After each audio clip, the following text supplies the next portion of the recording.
Bismillahirrahmanirrahim. Assalamualaikum warahmatullahi wabarakatuh.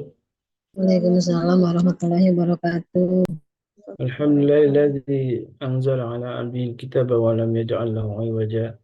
Asyhadu an la ilaha illallah wahdahu la syarika lah wa asyhadu anna Muhammadan 'abduhu wa rasuluhu la nabiyya ba'dah.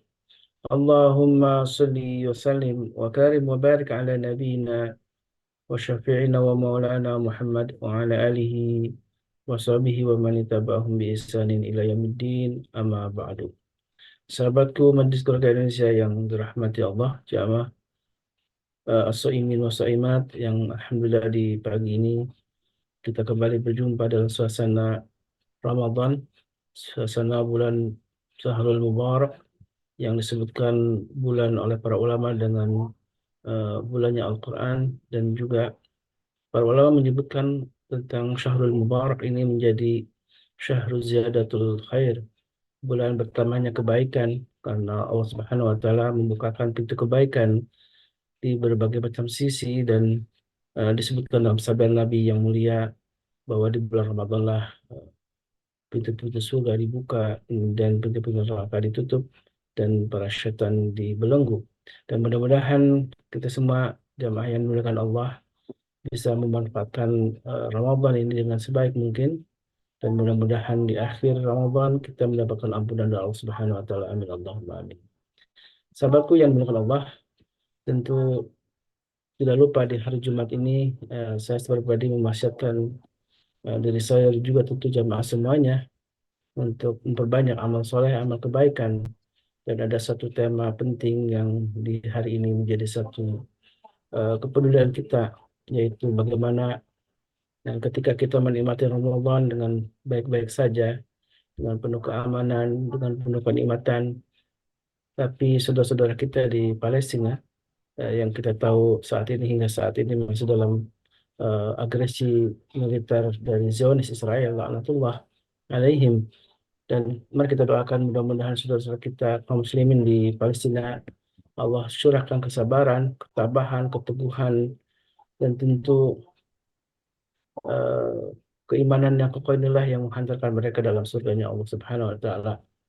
Dan tentu kita patut iri dengan mereka ya dalam hal kebaikan-kebaikan mereka, dan insya Allah jamaah yang dimuliakan Allah, sebagian dari sedekah infak dari jamaah yang dimuliakan Allah yang diamanahkan kepada kami untuk kepada kami ya, kepada Yayasan MKI, insya Allah kami akan sedikit akan sisihkan sebagian untuk perjuangan saudara-saudara kita di Palestina melalui sebuah yayasan namanya eh, Global ya, apa namanya, sebuah yang sudah disebutkan, nanti lihat di dalam eh, flyer bahwa kami akan mendonasikan sebagian dari sedekah kami untuk saudara-saudara kita di Palestina.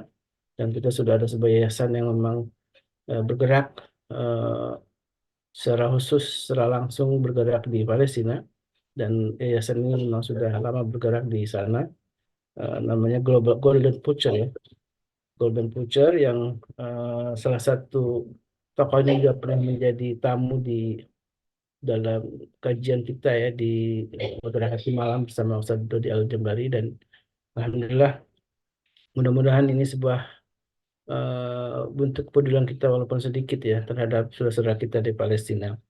Karena itulah mari kita manfaatkan apalagi di Ramadan ini untuk membagikan sebagian harta kita untuk gerakan dakwah MKI dan juga saudara-saudara kita di Palestina.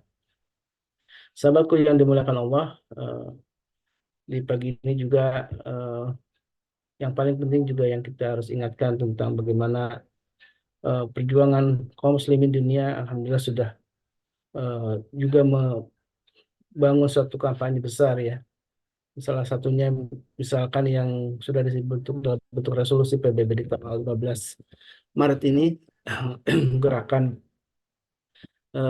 resolusi anti Islamophobia ya, yang 2 tahun lalu sudah disepakati di sidang PBB, dan yang kemudian didukung oleh juga eh, pemegang hak veto yaitu Cina dan Rusia. Tentu ini juga patut kita syukuri bahwa memang cahaya Allah itu tidak mungkin ditutup oleh siapapun gitu ya. Ketika Allah berhendaki Islam itu diterima oleh semua kalangan, dengan mudah Allah Subhanahu wa taala membukakan itu semua. Tapi tentu dengan syaratnya kita sebagai hamba-hamba yang berjuang, terus dengan bersungguh-sungguh bermujahadah, berjihad dengan cara kita untuk menegakkan Islam dinullah, dan mudah-mudahan Allah ridho dengan semua amal kita, dan ini juga bagian dari ibadah yang penting, yang mudah-mudahan Allah Subhanahu wa taala mengantarkan kita menjadi hamba-hambanya yang mendapat rahmat dari Allah Subhanahu wa taala. Dan sebagaimana biasa di pagi ini kita dibimbing oleh guru kita Tuan Guru Subhan Fajar untuk mengkaji sebuah kitab penting, yaitu At-Tazkirah karya Imam Al-Qurtubi, tentang bagaimana kematian eh, menjadi husnul khatimah sebagaimana yang dirasakan oleh saudara-saudara kita di Palestina. Kemarin di Jumat yang lalu kita mendapatkan sebuah kabar gembira, orang-orang yang husnul khatimah mendapatkan sambutan yang luar biasa. Ruh keluar dengan penuh kenikmatan, bahkan disambut ketika disampaikan kepada Allah Subhanahu wa taala, disambut oleh para malaikat, oleh penduduk langit ya, para malaikat. Mereka disambut dengan penuh gembira, dengan salam yang penuh ceria gitu ya. Dan Allah alam bagaimana eh, yang kita sudah disampaikan oleh Nabi kita Alaihissalam dalam sabda yang mulia. Dan tentu inilah yang barangkali dinikmati oleh para syuhada ya di Gaza yang saat ini sedang berjuang untuk membebaskan Palestina.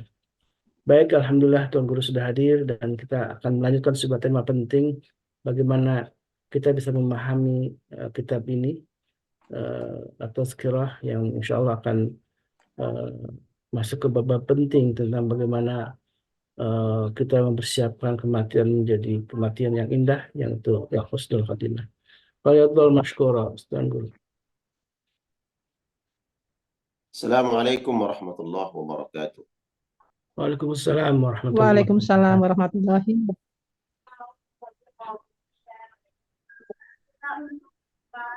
Alhamdulillahi rabbil alamin hamdan tayyiban katsiran mubarakan fih yaliku bi jalalihi wa azimi sultanih. Asyhadu an la ilaha illallah syahadatu abdin lam yakhsha illallah wa asyhadu anna Muhammadan abduhu wa rasuluh. Arsalahu Allahu bil huda wa dinil haq liyudhhirahu 'ala ad-din kullih wa kafa billahi shahida.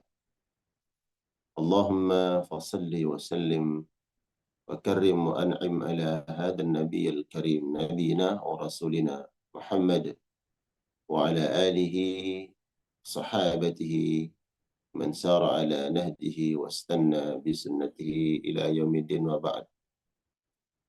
اللهم لا علم لنا إلا ما علمتنا إنك أنت العليم الحكيم.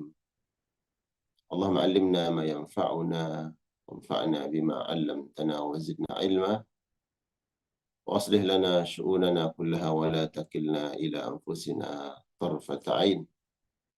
اللهم اجعل القرآن لقلوبنا ضياء ولأبصارنا جلاء ولأمراضنا دواء ولذنوبنا ممحصا وعن النار مخلصا.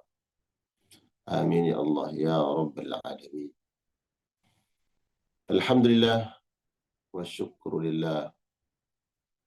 Semua jemaah Majelis Keluarga Indonesia yang Allah muliakan, yang Allah rahmati, saimun wa saimat, di pagi hari ini, kaifa halukum?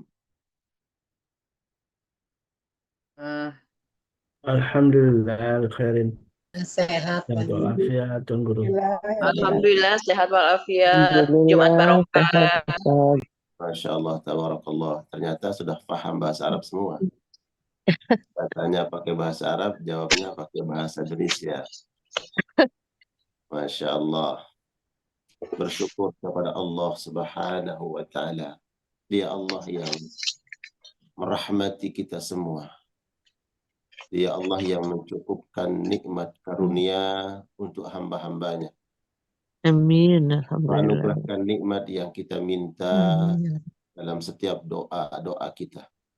Bahkan Allah Subhanahu wa taala mengucurkan nikmat karunia yang kita butuhkan walaupun itu tidak pernah kita minta kepada Allah Subhanahu wa taala.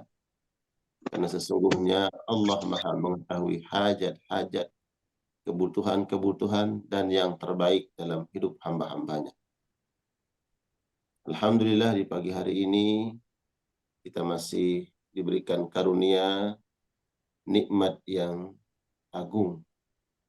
Di antaranya adalah dibangunkan oleh Allah Subhanahu wa taala dalam suasana kalbu yang taqarrub, yang dekat dengan Allah Subhanahu wa taala. Setelah makan sahur, kemudian salat subuh berjamaah, bagi yang laki-laki salat subuh berjamaah di masjid. Kemudian mungkin ada sebagian jamaah juga yang masih iktikaf ya di masjid sembari meluangkan waktu untuk mengikuti kajian Majelis Keluarga Indonesia di pagi hari ini. Dan para bunda yang semalam sudah mempersiapkan santap sahur untuk keluarga oleh Allah Subhanahu wa taala dan sebaik-baik balasan.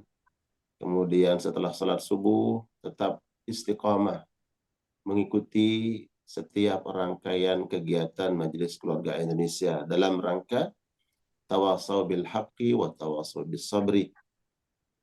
Saling menguatkan dalam ketaatan, dalam kesabaran. Dan memang perkara yang orang beriman tidak pernah bosan dalam melakukan dan menerima perkara tersebut adalah perkara saling menasihati. Ya. Wal asri innal insana lafi khusr illa alladhina amanu wa tawasaw bil haqqi wa tawasaw bis sabri. Di antara karakter dan sifat orang-orang beriman itu senang saling menasihati dalam kebaikan dan dalam kesabaran. Di antara ciri-ciri orang beriman berlapang dada, ya, berlapang hati ketika saling menasihati.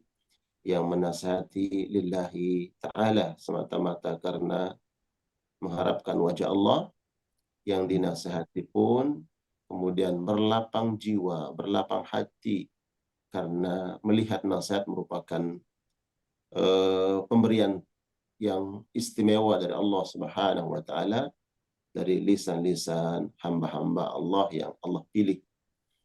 Nah, jemaah sekalian Allah muliakan, tentunya kajian kita setiap pagi dan kajian sore juga di bulan Ramadan ini dalam rangka untuk saling menasihati dalam kebaikan dan dalam kesabaran. Tak lupa kita sampaikan salawat salam kepada baginda Rasulullah Sallallahu Alaihi Wasallam, kepada keluarganya dan seluruh sahabatnya di Jumat yang Allah muliakan ini. Kita berdoa memohon dengan kalbu penuh harap kepada Allah Subhanahu wa taala.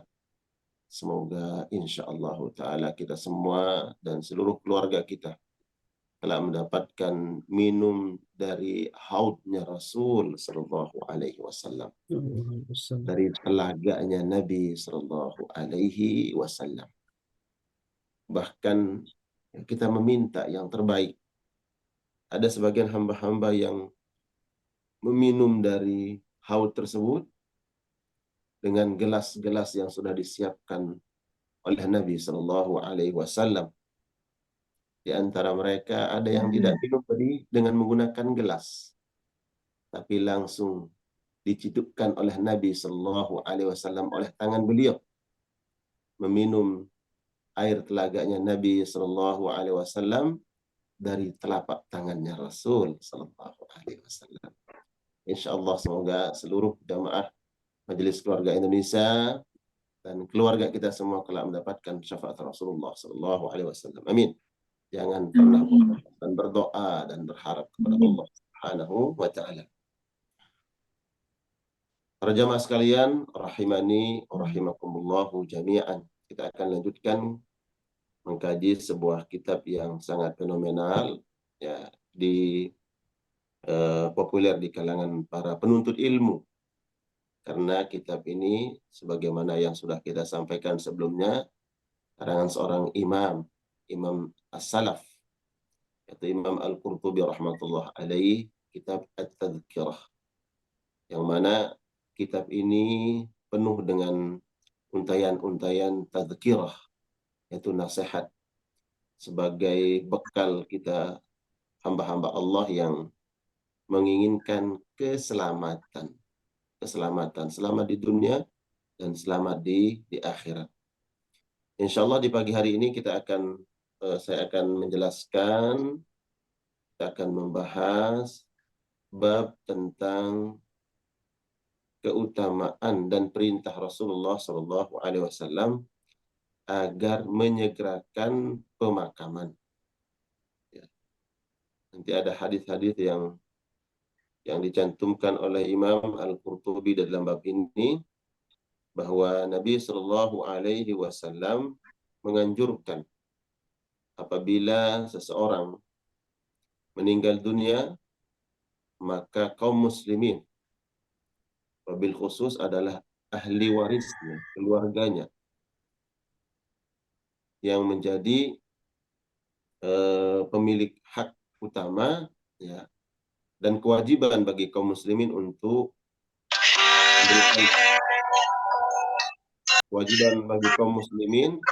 menyegerakan pemakaman orang-orang beriman kepada Allah Subhanahu wa taala. Di dalam bab ini ada hadis yang bersumber dari sahabat Abi Sa'id Al-Khudri, yang mana mata rantai periwayatan hadis ini sampai ke Imam Al-Bukhari rahmatullah alaih, bahwa sahabat Abi Sa'id Al-Khudri radhiyallahu ta'ala anhu qala kana an-nabiy sallallahu alaihi wasallam yaqul idza wudi'atil janazatu wahtamalaha ar-rijal ala a'naqihim fa in kanat salihatan qalat qaddimuni.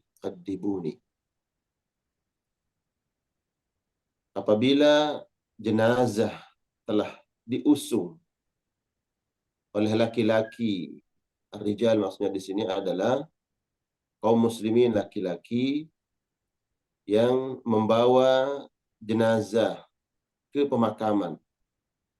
Wahtamal ar-rijalu ala anaqihim fa in kanat salihatan, manakala yang meninggal tersebut adalah orang yang saleh, orang yang baik.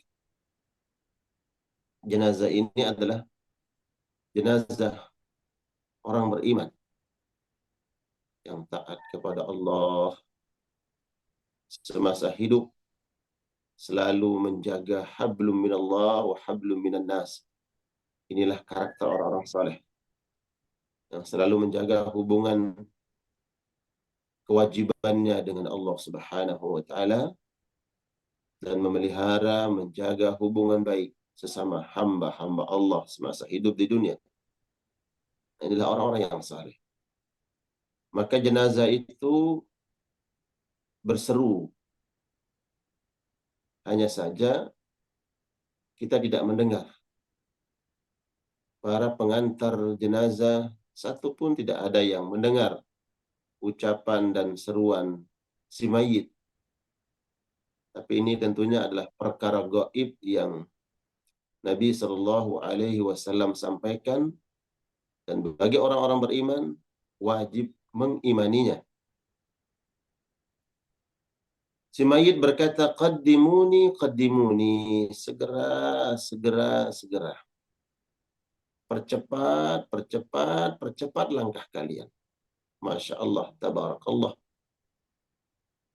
Ini lanjutan dari hadis-hadis yang sudah kita sampaikan pada pertemuan yang lalu, bahwa ketika seseorang telah meninggal dunia, maka kebaikan-kebaikan yang Allah persiapkan untuk si mayit sudah diperlihatkan oleh Allah Subhanahu wa taala. Itulah kemudian si mayit yang saleh ini ingin segera sampai ke tempat yang Allah sudah persiapkan. Si mayit tidak sabar untuk segera menikmati balasan-balasan kebaikan yang Allah sudah persiapkan untuk si mayit. Itu kemudian dia mengatakan dan berseru, qaddimuni, qaddimuni. Ya, segerakan aku, segerakan aku. Wa in kanat ghaira salihah qalat, bila mana si mayit bukan orang yang saleh. Tadi sudah kita jelaskan tanda-tanda orang-orang yang saleh adalah selalu menjaga hubungan dengan Allah Subhanahu wa taala, hablum minallah, dan memelihara hubungan baik dengan sesama hamba Allah, hablum minan nas. Nah, orang yang buruk yang merusak kedua ikatan ini, dia tidak menjaga hubungannya dengan Allah Subhanahu wa taala, meninggalkan kewajiban-kewajiban yang Allah Jalla Sya'nu perintahkan. Jangankan yang sunnah, yang wajib-wajib ya pun dia tinggalkan. Begitu juga dia tidak memelihara bagaimana interaksinya dengan sesama makhluk. Terkadang menyakiti, menzalimi, tidak menunaikan amanah, berkhianat, berlaku curang, berlaku culas, merugikan orang lain. Ini yang merusak hubungan-hubungan hablum minan nas. Ini secara umum ya, saya sampaikan jemaah sekalian Allah muliakan, ciri orang-orang yang saleh dan ciri mereka-mereka yang bukan orang-orang saleh. Nah, orang-orang yang tidak saleh ketika meninggal dunia, kemudian dibawa jenazahnya untuk dimakamkan oleh kaum muslimin, maka si mayit berseru sebagaimana mayitnya orang-orang saleh berseru. Hanya saja seruannya berbeda.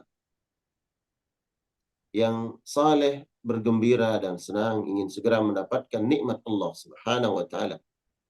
Adapun yang taleh, bukan saleh, taleh, justru dia meraung-raung, teriak dengan mengatakan ya wailaha, ya wailaha, ya wailaha, aina tadhhabuna biha. Maka ruhnya mengatakan, kalian mau bawa kemana jasadku? Duhai celaka, duhai celaka, duhai celaka. Kalian mau bawa kemana jasadku? Inilah teriakan si mayit. Ya, disebutkan oleh para ulama bahwa yang mengatakan ya wailaha ini adalah ruh si mayit. Ruh si mayit. Ketika dia melihat jenazah, melihat tubuhnya dibawa oleh kaum muslimin untuk dimakamkan, maka dia berseru, ruh tersebut mengatakan, celaka jasad tersebut, celaka, kalian mau bawa kemana? Kalian mau bawa kemana? Karena sudah melihat tempat kembalinya. Innal abrara lafi 'illiyin wa innal fujjara lafi sijjin. Dia sudah melihat tempat buruk yang akan disinggahi, tempat dia singgah sampai hari kiamat, sampai hari kiamat. Itulah kemudian dia tidak ingin berada di tempat yang buruk tersebut. Dan dia berseru, dia teriak, ya wailah, kemana? Ini mau kemana? Ini mau kemana? Nabi SAW kemudian melanjutkan sabda beliau, yasma'u sautaha kullu syai'in illa al-insan walau sami'ahu la sa'iq. Seruan atau teriakan mayit ini didengar oleh seluruh makhluk. Didengar oleh seluruh makhluk. Illa al-insan, kecuali manusia. Di dalam teks yang lain kecuali manusia dan bangsa jin. Karena dua makhluk inilah yang diberikan taklif oleh Allah beribadah kepada Allah Subhanahu wa taala. Beribadah dibekali hawa nafsu dan dibekali akal pikiran oleh Allah Subhanahu wa taala. Selain jin dan manusia mendengar seruan tersebut. Bahkan binatang-binatang, ya, binatang-binatang yang dilewati oleh jenazah itu mendengar teriakannya. Seandainya kita mendengar teriakan tersebut, niscaya la sa'iqa, kita pasti akan pingsan. Mana la sa'iqa disebutkan oleh ulama yang lain, niscaya kita akan mati, kaget, ya. Saking kagetnya mungkin kita akan pingsan atau akan menyebabkan kematian karena takut, karena khawatir, karena dahsyatnya suara si mayit. Ini disampaikan oleh Nabi Sallallahu Alaihi Wasallam as-sadiqul masduq, yang membawa kebenaran dan yang dibenarkan oleh Allah Subhanahu Wa Taala. Bayangkan,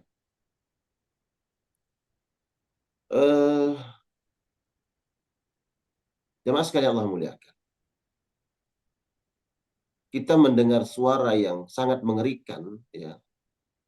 Atau mungkin di antara kita pernah ada yang mengalami sebuah kejadian atau peristiwa mendengar suara yang bergelegar, ya, kemudian sampai kaget.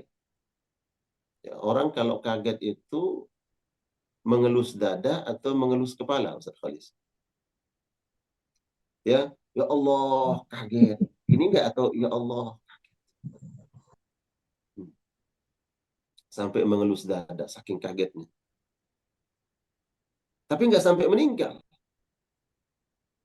Kalaupun seandainya ada insiden suara petir menggelegar, kemudian ada yang sampai pingsan, itu mungkin satu atau dua atau segelintir orang. Karena mungkin orangnya panikan, ya, kagetan. Tapi yang lain mungkin kaget tapi tidak sampai pingsan. Tapi bayangkan, kalau seandainya kita dengar teriakan si mayit itu, niscaya yang mengantarkan jenazah itu lasaik akan mati. Lalu bayangkan bagaimana keras suara tersebut, dan di balik suara itu karena ketakutan, kekhawatiran si mayit, sampai kemudian manusia seandainya mendengar teriakan tersebut akan pingsan atau akan mati. Coba bayangkan, ya Rabbi. Berarti ini suara yang dikeluarkan dari orang yang betul-betul mengalami kekhawatiran dan ketakutan. Nah, jadi pesan daripada hadits ini, jemaah sekalian Allah muliakan, tentu kita ingin bahwa kalau kita meninggal dunia, kita akan mengatakan qaddimuni, qaddimuni, qaddimuni, segera, segera. Ya, jangan kalian tunda-tunda, ya, pemakaman. Jangan kalian berjalan dengan pelan, cepat, cepat. Kita berharap ketika nanti kita meninggal dunia, kita akan berbicara seperti itu. Bukan kemudian dengan mengatakan ya wailaha, aina tadhhabun, aina tadhhabun. Kita tidak ingin ruh kita berseru seperti itu. Nah, untuk mewujudkan daripada kalimat qaddimuni, qaddimuni ini, inilah yang kemudian untuk kita saling menasihati, jamaah sekalian Allah muliakan, agar tidak pernah bosan untuk melakukan amaliah-amaliah ketaatan kepada Allah Subhanahu wa taala. Teruslah membimbing hati kita untuk istiqamah di atas kebenaran. Karena untuk meraih, ya, angan-angan dan harapan kita mengatakan qaddimuni ini bukan hanya diraih dengan angan-angan semata, tapi harus ada wujud nyata, ada sebuah upaya, ada ikhtiar, ada mujahadah, ada pengorbanan, ada kesungguh-sungguhan. Qaddimuni. Ulama kemudian menjelaskan hadis ini juga isyarat dari Nabi Shallallahu Alaihi Wasallam agar kalau ada yang meninggal dunia dari kaum muslimin, maka kewajiban kaum muslimin yang masih hidup untuk menyegerakan mengurus jenazah si mayit dengan memberikan hak-haknya. Pertama, dimandikan, kemudian dikafani, disalatkan, kemudian segera mengantar si mayit menuju pemakamannya. Ya, ini yang dijelaskan oleh para ulama. Hadis kedua dari sahabat Abu Hurairah radhiyallahu taala anhu, asri'u bil janazati fa in taku salihatan fa khairun tuqaddimuna ilaihi. Kata Nabi sallallahu alaihi wasallam dengan substansi makna yang sama, bahwa asri'u bil janazah, bersegeralah kalian membawa jenazah ke pemakamannya. Fa in taku salihatan, kalau jenazah tersebut adalah jenazahnya orang yang saleh, fa khairun tuqaddimunha ilaihi, maka sesungguhnya kalian telah menyegerakan kebaikan untuknya, ya, menyegerakan kebaikan untuknya. Wa in taku siwa dzalik fa syarrun tad'unaha ala riqabikum. Kalau si mayit bukan orang yang saleh, bukan orang baik, maka bila mana kalian mengundur-undur waktunya, ya, kalian tidak mensegerakan, maka sesungguhnya kalian telah meletakkan keburukan di atas pundak-pundak kalian. Artinya masih banyak kewajiban yang harus kalian lakukan, tapi keburukan yang sudah ada di depan mata, kenapa tidak segera dituntaskan? Ya. Nah, kemudian para ulama menjelaskan bahwa di sini Nabi Shallallahu Alaihi Wasallam memerintahkan agar menyegerakan pemakaman mayit, ya, dan itu adalah sunnah Rasulullah Shallallahu Alaihi Wasallam. Sa'iqa bimakna mata. Tadi saya sebutkan makna hadis Nabi Shallallahu Alaihi Wasallam, "Lau sami'ahu la sa'iqa." Seandainya didengar oleh manusia, niscaya sa'iq. Sa'iq artinya mati. Ya, bukan sekedar pingsan. Karena sebagian menjelaskan saya akan pingsan. Di sini Imam Al-Qurtubi mengatakan mata, ini saya akan mati. Wal isra qila ma'nahu al-isra bihamliha ila qabriha fil masyi. Bersegeralah kalian dengan mengantar jenazah. Maknanya adalah al-isra, dengan cepat ketika berangkat dari rumah, ya, berangkat dari rumah mengantarkan jenazah, maka bawalah jenazah itu dengan cepat, ya, cepat tentunya sesuai makna daripada cepat, ya. Ini mungkin juga perlu kita saling memahami dalam proses mengantar jenazah, ya, dalam proses mengantar jenazah.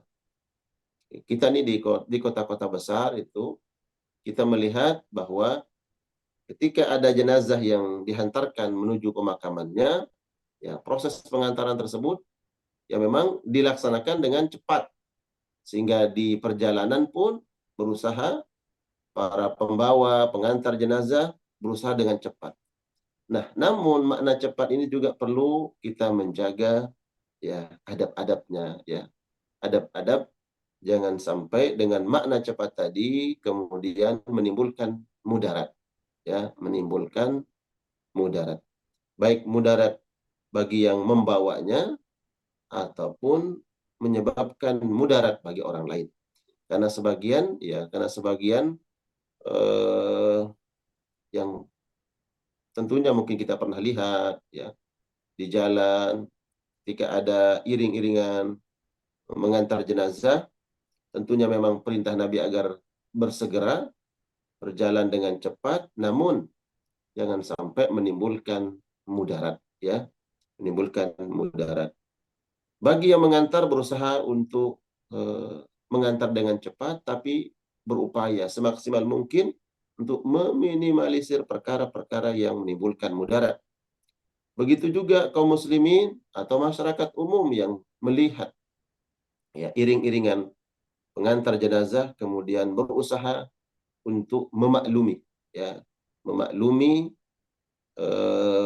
karena memang sunnahnya yang diajarkan Nabi Shallallahu Alaihi Wasallam, kalau mengantarkan jenazah maka dipercepat. Nah, itulah yang kemudian dipahami dan diamalkan oleh sebagian kaum muslimin yang kita lihat, ya, dengan berupaya dengan cepat sampai ke pemakaman. Jadi makna al-isra di sini adalah bihamliha ila qabriha, dengan cepat, fil masyi, ketika berjalan. Waqila, dan maknanya juga tajhizuha ba'da mautiha li'alla tataghayyar. Makna cepat di sini adalah bersegera untuk mengurus proses pemakaman, tidak ditunda-tunda. Jadi bukan cepat dalam berjalannya, tapi adalah menyegerakan dalam proses mengurus pemakaman si mayit. Sehingga li'alla tataghayyar, agar tidak berubah kondisi jenazah, ya. Karena bisa saja bila ditunda-tunda, tidak disegerakan, ini akan menimbulkan perubahan-perubahan, ya, pada fisik si mayit.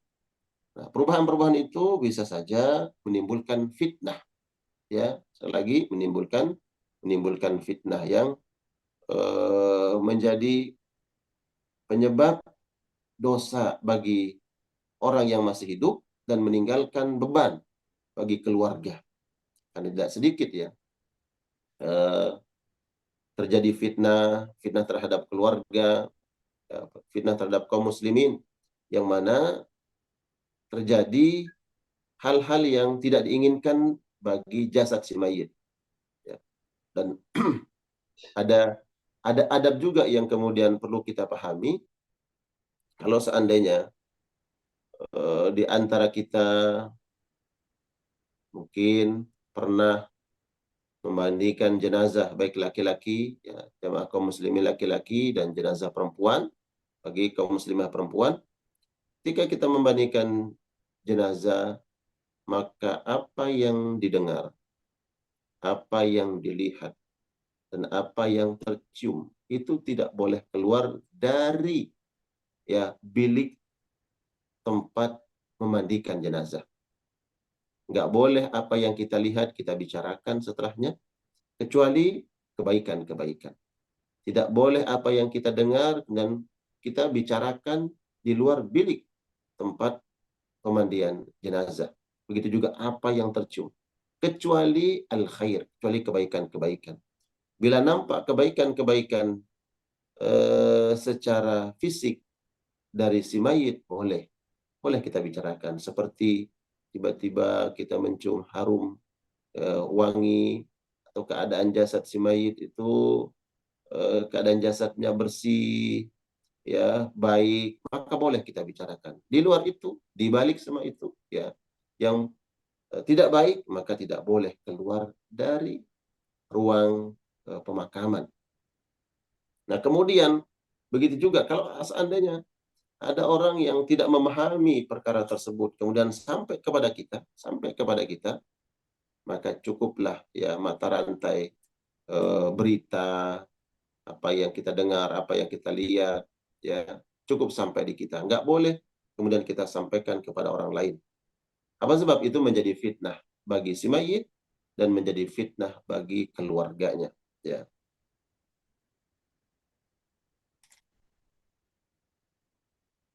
Dan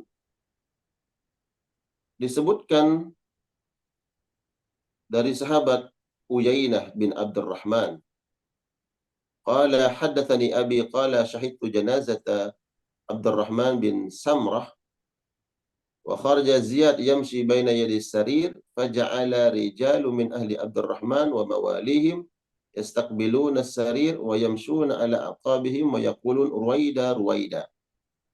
Disebutkan bahwa seorang sahabat bernama Uyainah bin Abdurrahman, dia berkata, saya diceritakan oleh bapak saya bahwa dia berkata, aku melihat keluarga jenazah Abdurrahman bin Samrah atau bin Sumrah, dan keluar Ziyad yamshi baina yaday sarir, dia keluar mengantarkan jenazah, ya.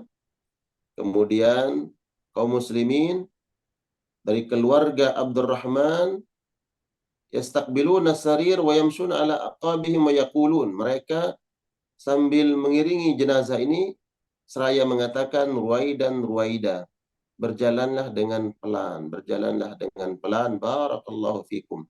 Nah, jadi ini hadis yang bersumber dari sahabat Uyainah ini, ternyata makna al-isra, makna cepat itu, ya, makna cepat itu adalah proses, ya, proses pengurusan jenazah dipercepat, jangan ditunda-tunda. Adapun berjalannya dari rumah si mayit menuju pemakaman tentu tidak harus, kalau menurut dari hadis ini tidak harus dengan al-isra tadi, tapi proses dari awalnya, ya, proses dari awal bahwa disegerakan, ya, untuk mengurus jenazah. Kemudian disebutkan bahwa sahabat Utsman radhiyallahu taala anhu, beliau pernah berziarah kubur dengan beberapa sahabat, ya. Subhanallah, ziarah kubur ini merupakan sunnah, ya. Jemaah sekalian Allah muliakan, saya ulangi, ziarah kubur tersebut adalah sunnah yang dilakukan oleh Nabi Shallallahu Alaihi Wasallam dan dilakukan oleh para salafun saleh, para sahabat melakukan itu. Hanya, jadi silahkan kalau kita ingin berziarah kubur, tafadhal, silahkan, tidak ada larangan. Nabi Shallallahu Alaihi Wasallam dalam sebuah hadis mengatakan, kuntu nahaitukum an ziyaratil kubur fazuruha. Dulu aku pernah melarang kalian untuk berziarah kubur. Adapun sekarang silahkan, ya, karena fa innaha tadhkirakum anil akhirah.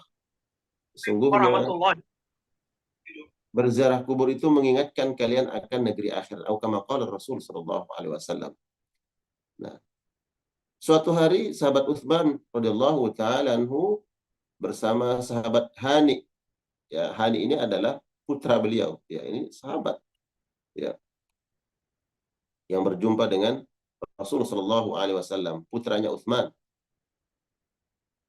Kemudian Hani melihat ayahnya duduk di sebuah pemakaman dan beliau menangis. Beliau menangis terseduh-seduh di atas makam tersebut. Faqila lahu, kemudian anaknya berkata kepada Utsman, tadhkurul jannata wan nar wa la tabki wa tabki min hadha.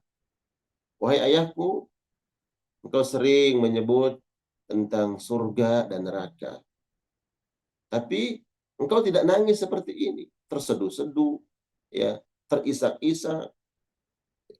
Wa tabki min hadha, tapi ketika engkau melihat kuburan, ya, melihat kubur seperti ini, engkau menangis, terseduh-seduh, terisak-isak. Kenapa wahai ayahku? Qala, dia berkata, inna Rasulullah sallallahu alaihi wasallam qala. Utsman mengatakan, sesungguhnya Rasulullah sallallahu alaihi wasallam bersabda, innal qabra awwalu manazil al-akhirah. Kubur adalah tempat singgah pertama untuk sampai ke negeri akhirat. Ya, tempat transit, tempat singgah sementara menuju negeri akhirat. Fa in naja minhu ahadun fama ba'dahu aisar. Apabila kita selamat di tempat persinggahan yang pertama ini, yaitu kubur, maka apa-apa yang akan kita lalui, apa-apa yang kita akan temui setelahnya akan lebih mudah. Ya. Wa illam yanju minhu fama ba'dahu ashaddu minhu. Tapi bila mana di persinggahan pertama, yaitu di alam barzah, kita mendapatkan kesulitan-kesulitan, penderitaan, ya, siksa, kesedihan, maka apa yang dilewati, apa yang akan dialami setelahnya lebih sulit. Ya Allah, ya Rabbal Alamin. Nah, inilah kemudian pentingnya kita mengamalkan sunnah Nabi SAW berdoa agar Allah Subhanahu wa Ta'ala bebaskan kita dari azab kubur. Allah jaga kita semua dari dahsyatnya siksa kubur. Nah, kalau kita selamat dari siksa kubur, maka insya Allah apa yang akan kita lalui setelahnya akan lebih mudah. Kalau kita aman di alam barzah, insya Allah aman setelahnya. Kalau kita bahagia di alam barzah, maka insya Allah aman pada fase-fase berikutnya. Sampai kita nanti masuk ke dalam surga Allah Subhanahu wa Ta'ala. Maka penting jamaah sekalian Allah muliakan agar kita memperbanyak doa dibebaskan oleh Allah Subhanahu wa Ta'ala dari siksa kubur.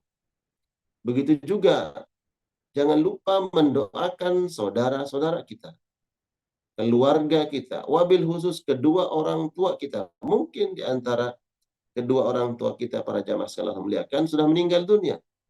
Maka perkara yang harus kita ingat untuk mereka adalah doakan agar Allah bebaskan mereka dari azab kubur.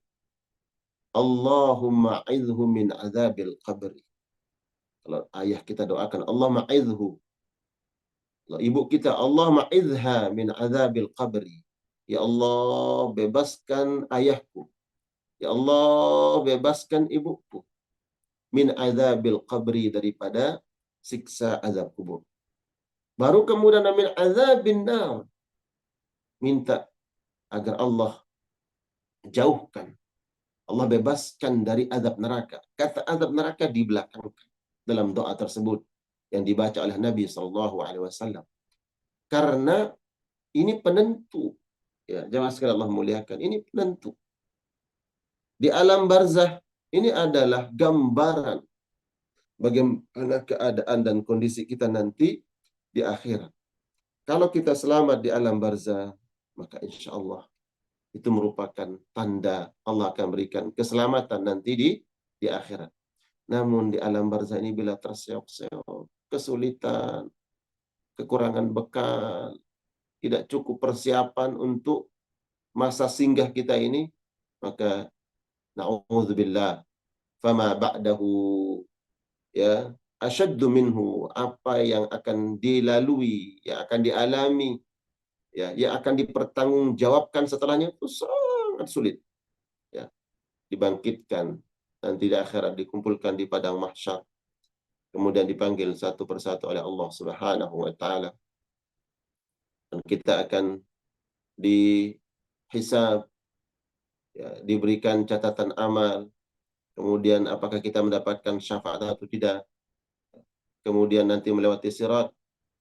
Maka bila kita selamat di alam barzah, maka insya Allah, ya, fase demi fase yang Allah Karim akan dilalui oleh manusia sampai kepada Allah Subhanahu wa Ta'ala akan lebih mudah. Makanya pesannya jamaah, ingat di bulan yang Allah muliakan ini, di antara doa yang harus kita prioritaskan adalah jangan lupa memperbanyak doa untuk diri kita, untuk keluarga, wabil khusus untuk kedua orang tua kita, agar Allah bebaskan dari azab kubur. Allah ma'idhu min azabil qabri, min azabin nar, waj'alil jannata mathwahu, ya Allah, ya Rabbal Alamin. Untuk ayah kita doakan. Ya, untuk ibu kita doakan. Itulah kemudian Utsman bin Affan radhiyallahu taala anhu menangis melihat kubur tersebut. Ya, beliau duduk di atas pemakaman dan beliau menangis. Menangisnya bukan menangis biasa. Ya, bukan menangis biasa. Terseduh-seduh. Nah, ini pelajaran jamaah.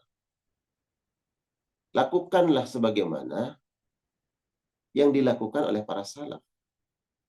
Bagaimana menjaga nuansa hati, ya, di pemakaman. Jangan sebaliknya. Jangan sebaliknya. Jangan berbuat dosa. Yang dosa itu juga berdampak kepada si mayit. Silahkan berziarah kubur, silahkan. Tapi tolong jaga adab-adabnya. Ya, berziarah kubur, mohon maaf. Kalau ada yang belum sempurna dalam menutup hijab, baik itu saudara atau keluarga, kemudian ikut ziarah kubur, tolong. Ini demi keselamatan yang masih hidup dan keselamatan yang sudah meninggal dunia. Jaga adabnya, tutup aurat, pakai hijab. Kedua, kalau melihat sunnahnya Utsman, beliau menangis. Tolong, jangan selfie. Untuk apa coba? Selfie di pemakaman. Ustadz, saya ini jauh. Ya, saya ingin selalu melihat kubur orang tua saya sehingga saya foto. Silahkan kalau foto. Simpan pribadi, nggak usah di-share di medsos. Nggak usah pakai selfie-selfie. Ya Allah, mohon maaf Ustadz Khalis, saya sering melihat di media sosial, di pemakaman selfie, anaknya perempuan tidak memakai hijab dan selfie di pemakaman orang tuanya. Kalau seandainya kita dengar teriakan si mayit, jangankan selfie, ya, duduk di situ pun mungkin kita udah nggak kuat, nggak berani.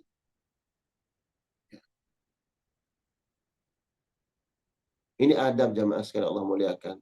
Saya yakin di keluarga Majelis Indonesia jamaah kita ini sudah paham. Maka dalam hal ini dalam rangka menguatkan kembali apa yang sudah kita pahami dan menguatkan sunnah Rasulullah SAW untuk kita jaga. Mungkin ada karib kerabat, ada teman, ada tetangga, boleh kita saling menasihati, saling mengingatkan bil hikmati wal mau'izatil hasanah, dengan cara yang baik, ya.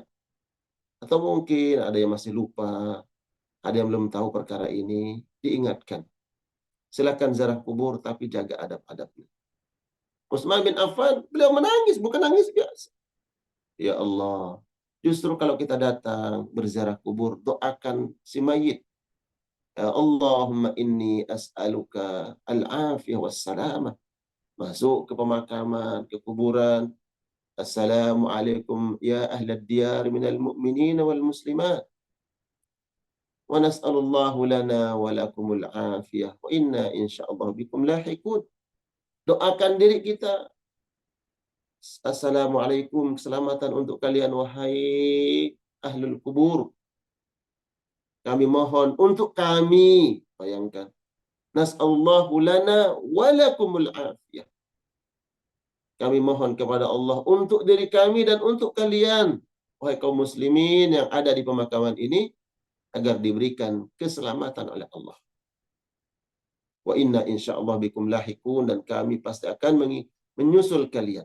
Makna keselamatan untuk diri kita itu, nah ini kita buktikan. Makanya ini pentingnya kita memahami setiap doa sunnah yang diajarkan oleh Nabi. Kita minta keselamatan. Maka sikap kita harus seiring, ya, seirama dengan apa yang kita ucapkan. Tidak boleh bertentangan, bertolak belakang. Ya, ternyata di situ kita buka aurat, kemudian selfie di pemakaman. Ya, ini bukan meminta keselamatan untuk keluarga yang meninggal, justru menjadi azab. Pada pertemuan yang lalu kita sudah jelaskan, bukankah orang-orang yang meninggal dunia itu diperlihatkan oleh Allah Subhanahu wa taala apa yang dilakukan oleh keluarganya masih hidup. Bayangkan kita datang menjenguknya, mendoakannya, ya, mengikuti sunnah Nabi Sallallahu Alaihi Wasallam, lalu dilihat oleh keluarga kita yang sudah meninggal dunia, kita melakukan larangan-larangan Allah, itu menjadi perkara yang membuat sedih ya bagi si mayit, penderitaan bagi si mayit. Nauzubillah, bisa menjadi azab. Bisakah seperti itu? Bismillah, dengan izin Allah Subhanahu wa taala. Ya, dan izin Allah Subhanahu wa taala. Jadi jemaah sekalian Allah muliakan, ini yang tentunya kita anggap penting, ya, perlu untuk kita sampaikan di kajian pagi hari ini. Silakan berziarah kubur, ya, kemudian menjaga adab-adabnya, ikuti sunnah Nabi Shallallahu Alaihi Wasallam. Dan di antara sunnah adalah tadi dijelaskan, bila ada yang sudah meninggal dunia, maka segerakan mengurus jenazahnya. Ya, di antara kewajiban adalah apa-apa yang terkait dengan si mayit disegerakan. Ya, proses pemakamannya, setelah itu hutang piutangnya, kemudian ada janji-janji yang belum tertunaikan, ada amanah-amanah yang harus kita salurkan, harus kita berikan, kita tunaikan, itu disegerakan. Barakallahu fina wa fikum ajma'in. Semoga bermanfaat kajian pagi hari ini insyaallah taala. Silakan Ustaz Khalis.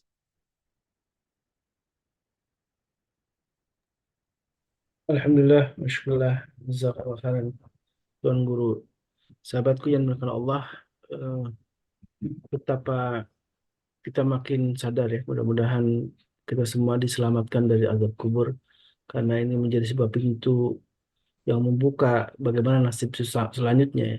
Ketika kita mendapatkan nikmatan di alam kubur, di alam barzah, maka sesungguhnya ini menjadi jalan bagi kita untuk juga mendapatkan kenikmatan di fase selanjutnya. Ketika semua dibangkitkan, kemudian harus mempertanyakan semua amalnya di hadapan Allah. Karena itulah sahabat yang Allah, masih mumpung masih hidup, untuk kita eh, harus banyak berbekal diri ya untuk menghadapi kematian. Baik, Bu Nadia sudah selesai, silakan yang ingin bertanya. Bismillahirrahmanirrahim. Assalamualaikum warahmatullahi wabarakatuh. Waalaikumsalam. Waalaikumsalam warahmatullahi wabarakatuh. Tuan Guru, Hmm. apakah rasa dan emosi manusia itu setelah meninggal akan sama? Hmm. Itu aja Tuan Guru. Eh, Terima kasih. rasa gimana maksudnya? Perasaan yang dirasakan oleh manusia setelah meninggal gitu. Dan emosinya seperti, apakah sama seperti hidup gitu? Baik. Allahu a'lam bissawab. Allahu a'lam, karena memang di antara kita belum ada yang mengalami peristiwa tersebut, namun tentunya kita mengetahui perkara-perkara gaib ini dari apa yang disampaikan oleh Nabi Shallallahu Alaihi Wasallam. Rasa bahagia, bahagia itu apa sih, gitu ya? Dan rasa takut itu apa? Ya, bahagia, takut itu suatu fitrah yang Allah berikan. Bahagia nikmat, fitrah nikmat yang Allah berikan. Begitu juga rasa takut. Takut itu bisa menjadi, kalau di dunia bisa saja takut itu fitrah yang menjadi anugerah yang Allah Subhanahu wa taala berikan. Yang Nabi Umar bin Khattab mengatakan, seandainya Allah tidak anugerahkan rasa takut kepada manusia, niscaya manusia itu akan binasa. Nah, di antara rasa khawatir, takut yang Allah anugerahkan kepada kita adalah ya takut kepada Allah, yang itu menjadi sebuah anugerah kebaikan.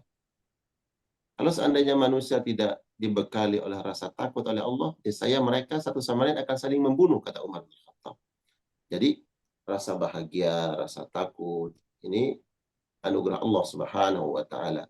Adapun eksistensi bahagia dan takut di dunia dan setelah kita meninggal dunia, bagaimana hakikatnya, Allahu a'lam bissawab. Tapi rasa bahagia Allah berikan bagi si mayit ya ketika sudah meninggal dunia. Begitu juga rasa takut. Allah titipkan rasa takut bagi manusia setelah dia meninggal dunia. Namun tentunya kebahagiaan di dunia bisa saja kebahagiaan yang semu. Ya. Kenapa dikatakan kebahagiaan yang semu? Kita melihat sesuatu, kemudian di saat pertama kita melihat, kita merasa bahagia. Karena menurut dugaan kita itu, wah ini menyenangkan, bahagia. Tapi ternyata setelah kita teliti, ya ternyata tidak sesuai dengan sangkaan kita yang kali pertama tadi melihatnya. Maka hilang bahagia tersebut. Makanya ini bisa saja kebahagiaan kita di dunia adalah kebahagiaan yang semu. Sebagaimana orang yang girang, riang, senang ketika melihat fata morgana. Orang yang haus tiba-tiba senang, bahagia ketika dia melihat fata morgana. Dia lihat air, oh ada air, udah senang. Tapi ternyata setelah dia mendekati, oh ternyata nggak ada. Itulah fata morgana, itu kebahagiaan yang semu. Bisa saja dunia itu seperti itu. Adapun kebahagiaan setelah meninggal dunia bukan kebahagiaan yang semu, ya. Kebahagiaan yang Allah berikan adalah kebahagiaan yang hakiki. Dia selamat di alam barzah, dia senang di alam barzah. Nah, itu adalah kebahagiaan yang akan terus dia dapatkan, gitu. Begitu juga rasa takut, khawatir. Kita kan terkadang dihinggapi oleh rasa takut di dunia ini. Takut kehilangan sesuatu, takut terhadap sesuatu, dan seterusnya. Tapi ternyata ketakutan dan kekhawatiran itu hanya dorongan apa? Fitrah saja. Fitrah saja. Bukan sesuatu hal yang abadi. Tadi kita melihat sesuatu yang menakutkan. Oh ternyata bukan. Tadi kita udah takut ya. Kita lihat bayangan-bayangan mengerikan, bayangan menakutkan. Kita udah takut. Tapi ketika kita mendekat, oh ternyata bukan. Sudah takut tadi ya. Nah, itulah hakikat dunia. Ya. Tapi kalau na'udzubillah di alam barzah sudah mendapatkan sesuatu hal yang menakutkan, na'udzubillah, ini menandakan bahwa setelahnya itu akan sesuatu yang lebih menakutkan. Na'udzubillah. Begitu ya. Bahagia, senang, takut itu fitrah Allah Subhanahu wa taala yang Allah berikan baik ketika hidup ataupun nanti setelah meninggal dunia. Namun eksistensinya seperti apa hakikatnya, ya Allahu a'lam bissawab, ya. Yang pada intinya rasa bahagia di dunia tidak abadi. Bisa berubah-ubah. Tapi kebahagiaan setelah meninggal dunia, maka insya Allah itu akanlah kebahagiaan yang abadi. Maka kejarlah kebahagiaan yang abadi ini. Begitu ya, Bunda Nadia. Barakallah. Baik, Jazakallahu khair. Pak Huseri, silakan. Bismillahirrahmanirrahim. Assalamualaikum warahmatullahi wabarakatuh. Assalamualaikum. Tuan Guru, beberapa pertanyaan mohon pencerahan terkait dengan pengurusan jenazah. Yang pertama, kita sering menyaksikan kembang 7 rupa, air dalam kendi itu dibawa ke kuburan. Kemudian yang kedua, azan itu apakah memang setelah jenazah dimasukkan dalam kubur, kemudian diazankan dan dikuburkan? Ya. Oh, saya kan azan itu hanya untuk panggilan sholat. Siap. Dua itu aja dulu, syukran. Barakallah fina wa fikum ajma'in. Ya, inilah pentingnya kita berpijak terhadap dua hukum yang paling utama, Alkitab, ayat Al-Quran, wa sunnah Rasulullah Sallallahu Alaihi Wasallam. Kalau kita kembali kepada sunnah Nabi Sallallahu Alaihi Wasallam, tidak kita menemukan riwayat-riwayat dari para sahabat sampai kepada kita dari Imam al-muhaddithin, para ulama-ulama hadits, bahwa ketika mengantar jenazah kemudian membawa air, ya, membawa kembang 7 rupa, ya, dan sebagainya. Kita tidak menemukan itu. Nah, lalu dari mana perkara-perkara itu muncul? Ya, Allahu a'lam bissawab. Ada yang menyebutkan ini adalah berangkat dari sebuah tradisi.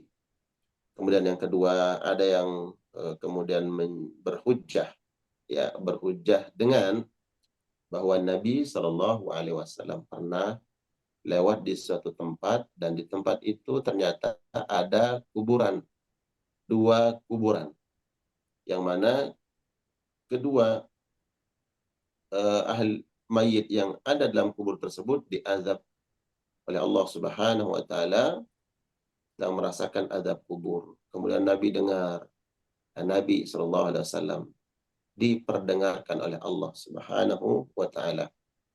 Yang sahabat yang lain tidak mendengar. Kalau seandainya sahabat yang lain mendengar, mungkin akan pingsan. Tapi Nabi sebagai seorang Rasul diberikan mukjizat, dia dengar. Nabi SAW kemudian meminta pelepah kurma yang masih basah. Minta pelepah kurma yang masih basah, kemudian pelepah kurma itu ditancapkan oleh Nabi SAW di dua kuburan tadi.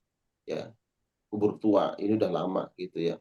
Ditancapkan seraya Nabi SAW mengatakan selama batang kurma ini, pelepah kurma ini belum mengering, maka Allah akan mengurangi, ya Allah akan meringankan azab kubur si mayit.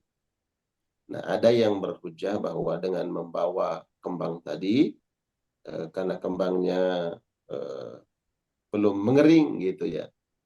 Kalau selama kembang itu belum mengering, maka dia menjadi penyebab takhfifnya kalau ada azab bagi si mayit. Karena pastilah kita membawa dosa itu pasti. Ya.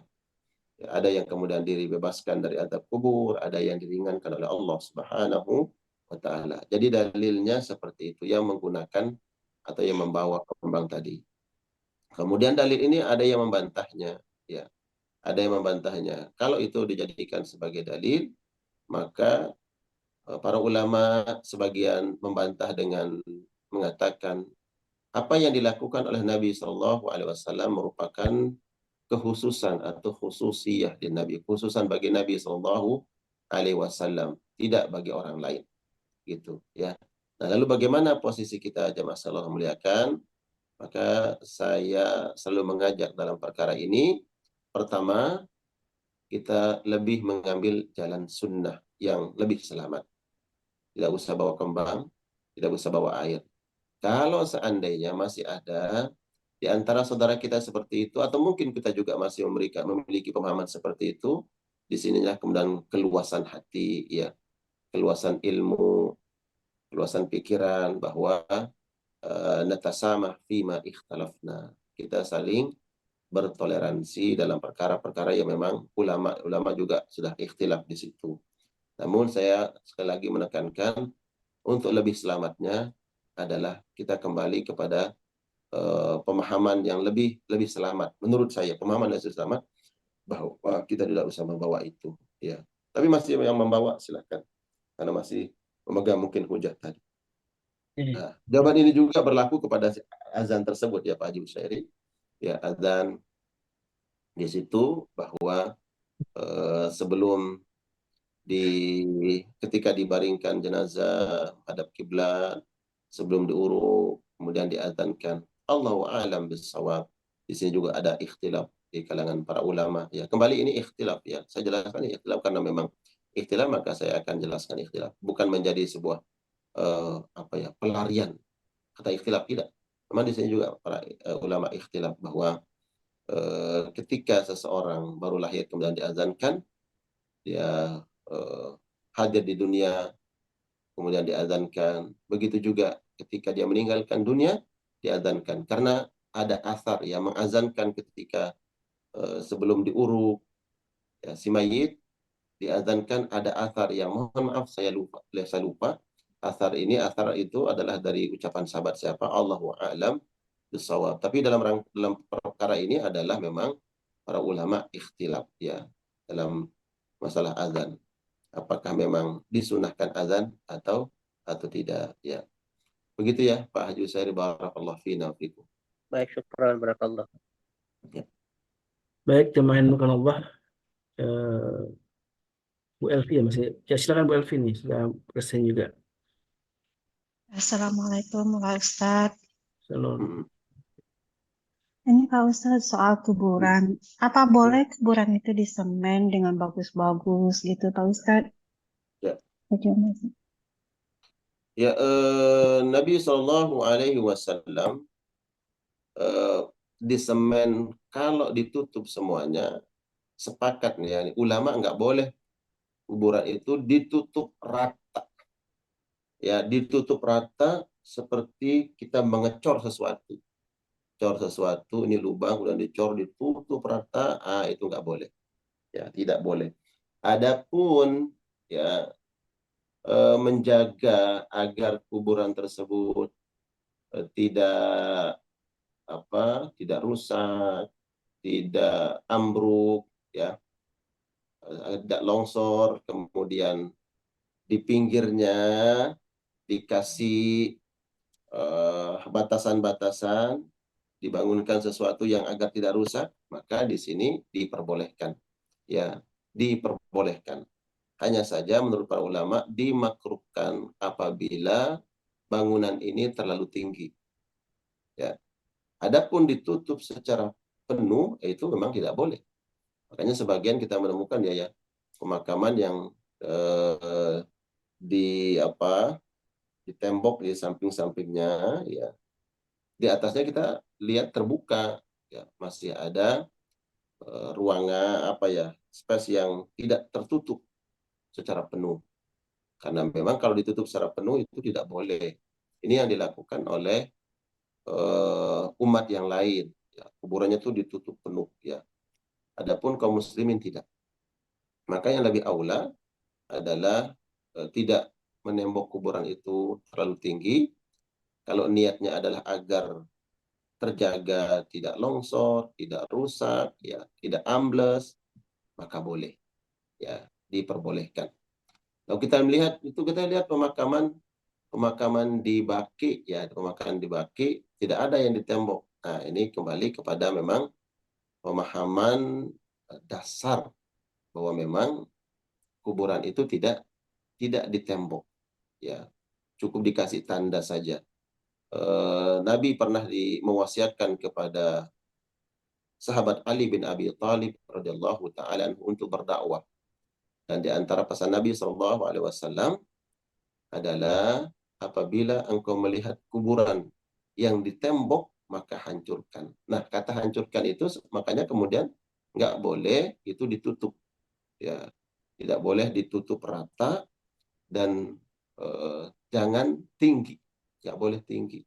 Kalau kita melihat ada yang tinggi, ya, pemakamannya apakah ini tidak sesuai dengan sunnah Sallallahu Alaihi Wasallam, maka dia memandang yang menembok tinggi itu untuk menjaganya, ya, untuk menjaga pemakaman.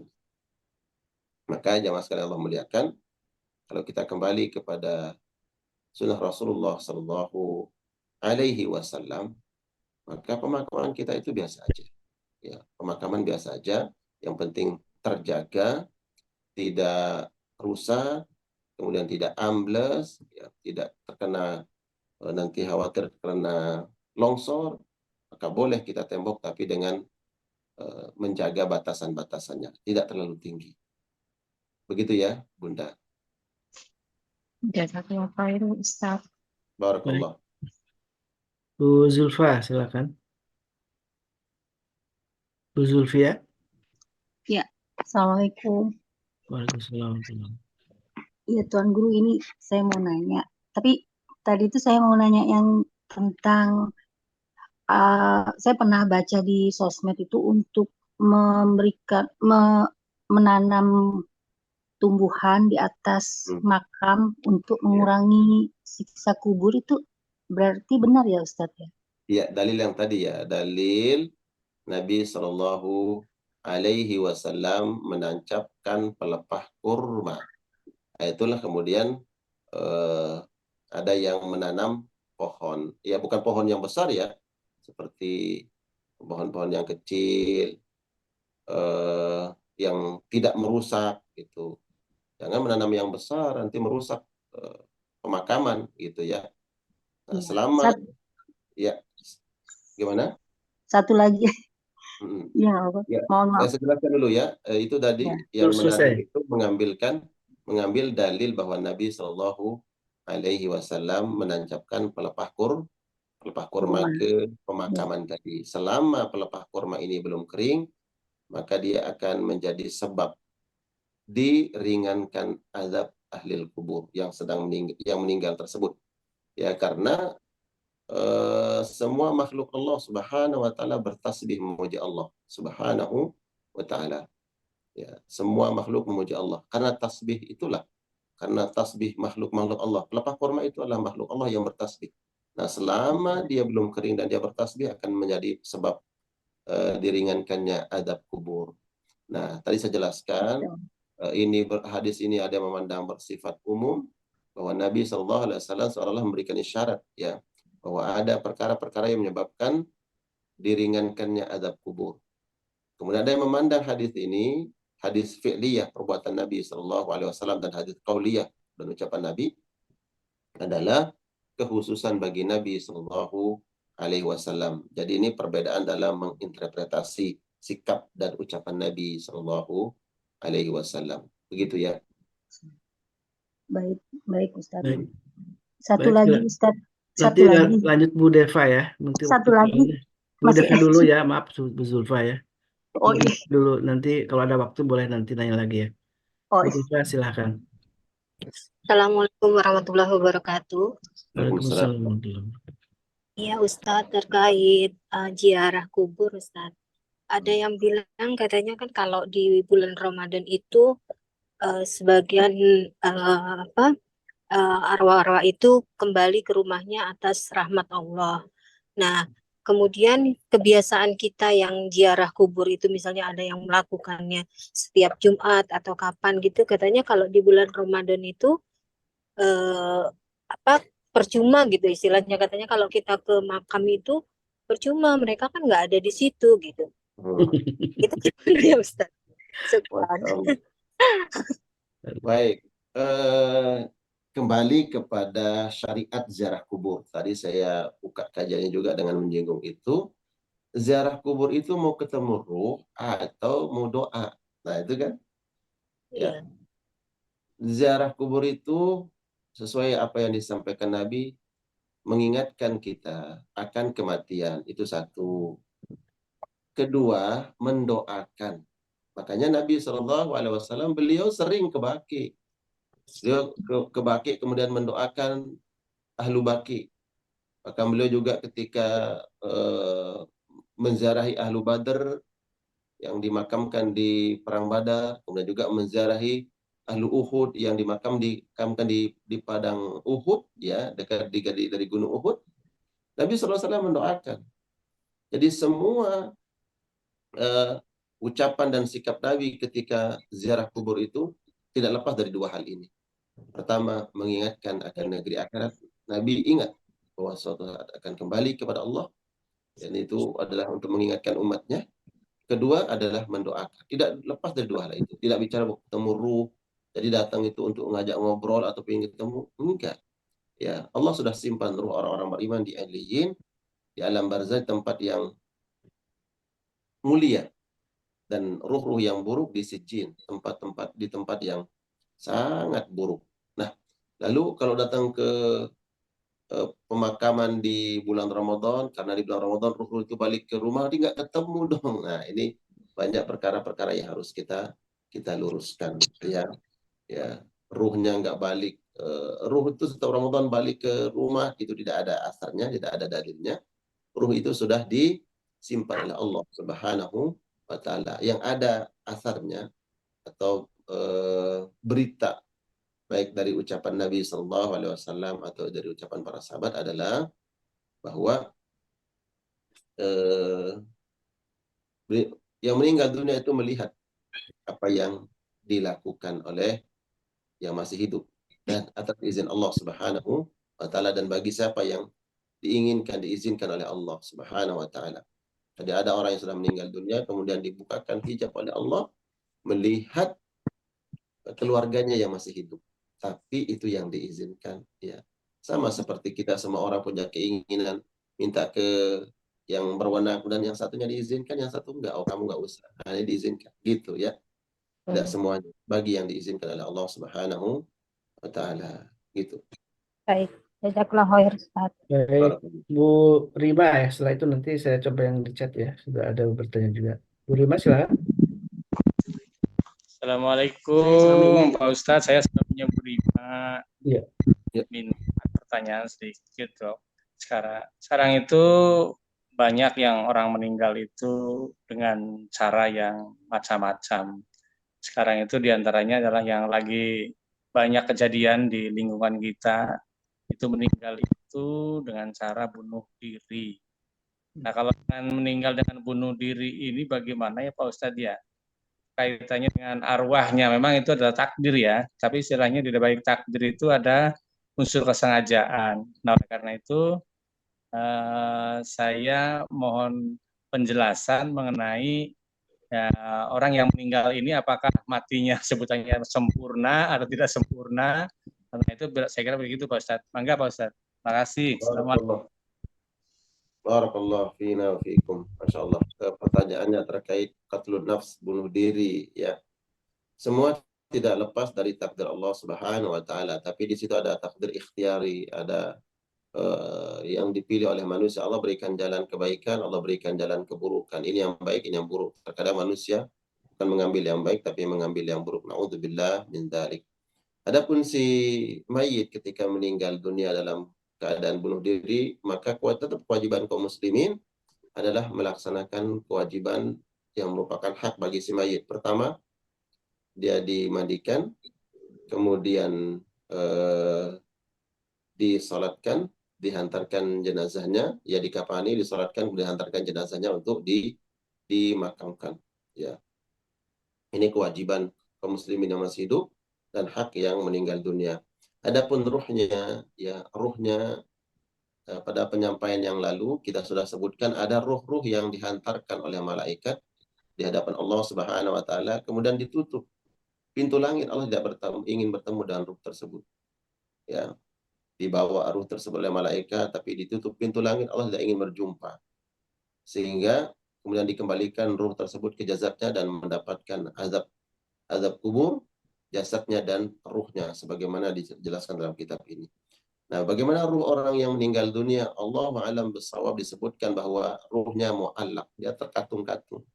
Ya, terkatung-katung bainal ardi was sama, di antara langit dan bumi. Allah a'lam seperti ada bentuknya, bahwa yang jelas ini menguatkan hadis yang bahwa ruh yang buruk ditolak oleh Allah Subhanahu wa taala. Ya.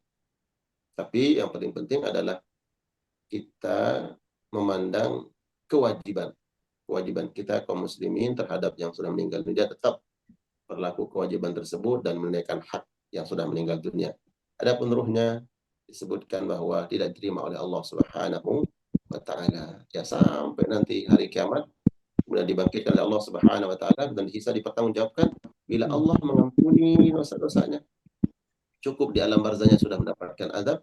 Jika Allah kemudian menghisabnya dan mengampuni dosanya, Allahu a'lam bishawab. Kita doakan, na'udzubillah. Pertama kita minta perlindungan kepada Allah Subhanahu wa taala, jangan terjadi pada keluarga kita, orang-orang yang kita cintai, masyarakat kita. Semoga kaum muslimin seluruhnya, kaum muslimin dibebaskan oleh Allah Subhanahu wa taala dari qatlun nafsi bighairi hak, membunuh jiwa tanpa hak, termasuk adalah membunuh jiwanya sendiri tanpa kebenaran. Ya, Allahu a'lam bishawab. Ya, ini lanjutan daripada jawaban yang tadi ya. Ini saya baca aja teksnya yang bertanya tentang Bunda Elvina kalau tidak salah tadi bertanya tentang hukum meninggikan kuburan. Wa hukmul qabri an yakuna musannaman marfu'an ala wajhil ardi qalilan. Boleh kita naikkan sedikit bangunannya di atas tanah sedikit saja, qalilan. Ghairu mabniyan bil-tin wal hijarah wal jus. Fa inna dzalika manhiyun anhu. Tidak dibangun ya, tidak dibangun dengan batu ya, atau di semen gitu ya, atau dengan tanah, maka yang hal tersebut dilarang.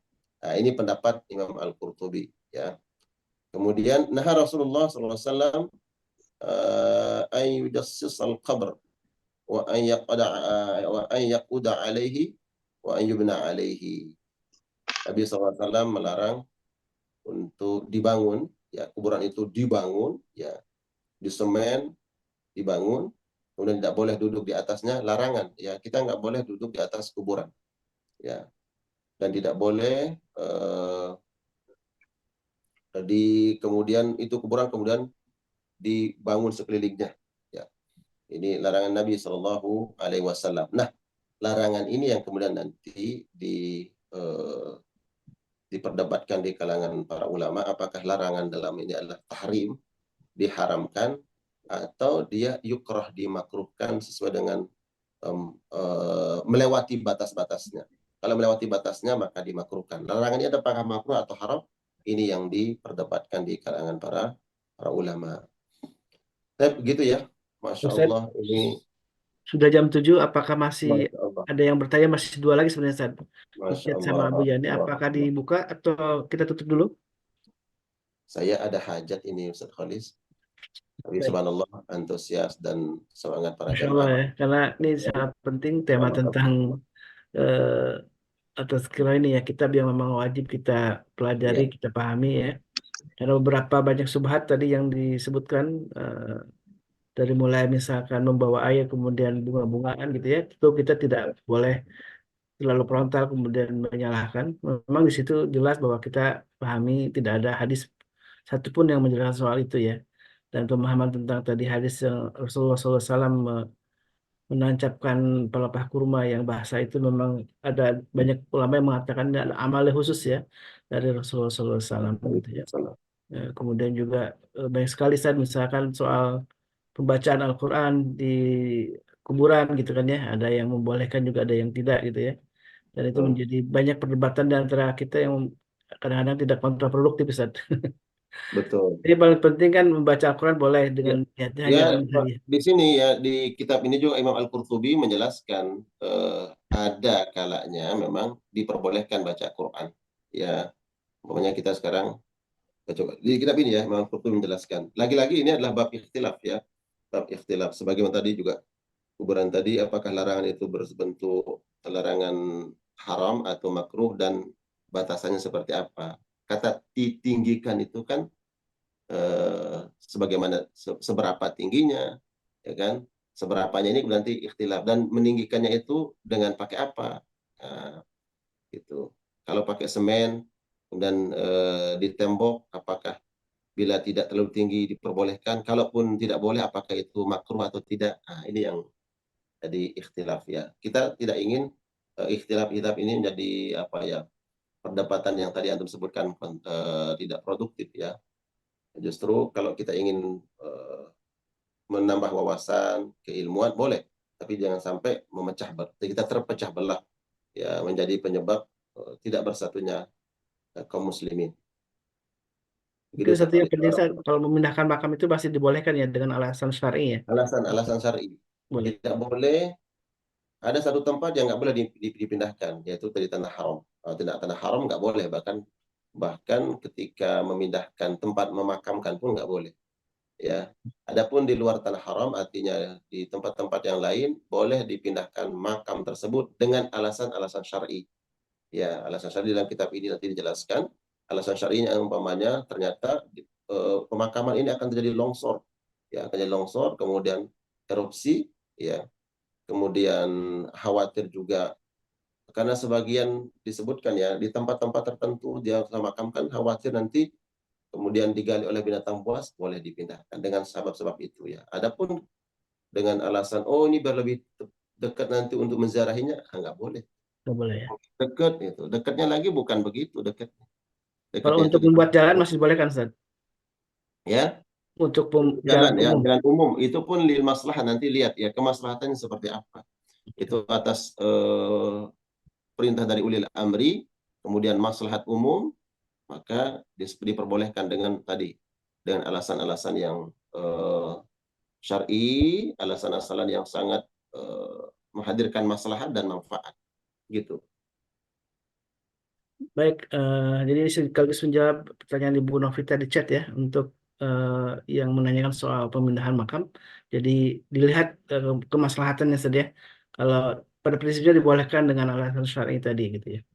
Baik, Ustaz, karena sudah jam 7 lebih dan antum sudah ada hajat juga, Bu Yani mohon maaf ya, belum bisa apa namanya, nanti insya Allah akan ada sesi lain. Mudah-mudahan kita tetap ini istiqomah ngaji kitab Tazkirah ini, karena kita mengingatkan kita bahwa ada hari yang pasti yang akan datang, dan itu adalah kematian, dan tentu kita harus mempersiapkannya dengan lebih baik. Mudah-mudahan kita semua nih jamaah yang hadir maupun yang belum sempat hadir, semuanya Majelis Keluarga Indonesia berada dalam keadaan yang baik-baik saja dan selalu Allah sempatkan kita untuk bisa menikmati ya kematian yang husnul khatimah ya. Menjadi sebuah cita-cita kita semua, karena tadi ketika disebutkan dalam riwayat tentang Utsman bin Affan yang mengatakan bahwa kuburan adalah alam barzah, menjadi sebuah pintu untuk mendapatkan kenikmatan di akhirat kelak. Tentu ini mudah-mudahan semua kita, maka jangan lupa untuk selalu mendoakan orang tua kita, mungkin juga keluarga kita yang sudah lebih dulu wafat ya, atau sahabat-sahabat kita yang lebih dulu wafat. Mudah-mudahan Allah rahmati mereka dan Allah berikan kenikmatan di alam kuburnya. Dan tentu kita semua mudah-mudahan jamaah yang dimuliakan Allah, dengan mengaji kitab ini menjadi sebuah pengingat yang penting bagaimana kita mempersiapkan diri untuk menghadapi kematian, dan mudah-mudahan semuanya dalam keadaan husnul khatimah. Amin ya rabbal alamin. Baik, jamaah yang dimuliakan Allah, tidak lupa kami ingatkan kembali ada terawih Jumat, dan ini penting karena Ramadan adalah selain syahrul Quran juga syahrul sedekah ya. Bulannya berbanyak untuk sedekah, dan sedekah dari Ramadan tentu punya banyak pahala yang luar biasa. Mari kita manfaatkan sajian amal yang dari Allah yang begitu istimewa ini di bulan Ramadan untuk kita manfaatkan. Mudah-mudahan kita termasuk orang-orang yang mampu meraih pahala yang terbanyak ya, terbaiknya di bulan Ramadan ini. Salah satunya dengan sedekah.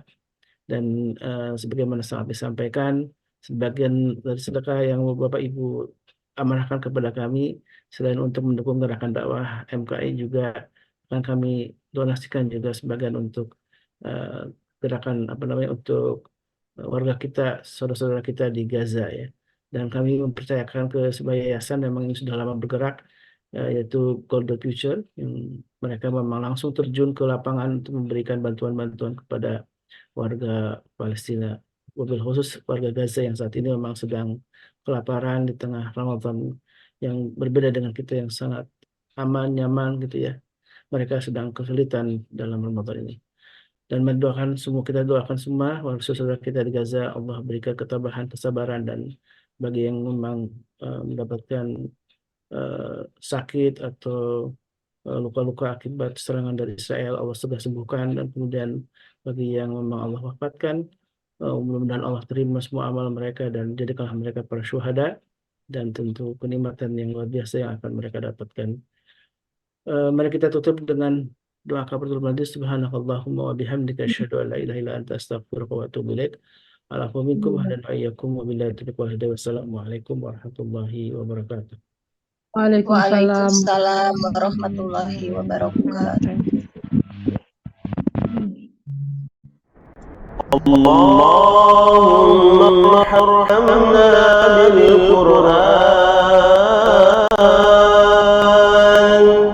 واجعله لنا إماما ونورا وهدى ورحمة. اللهم ذكرنا منه ما نسينا وعلمنا منه ما جهلنا وارزقنا تلاوته آناء الليل وأطراف النهار واجعله لنا حجة يا رب العالمين.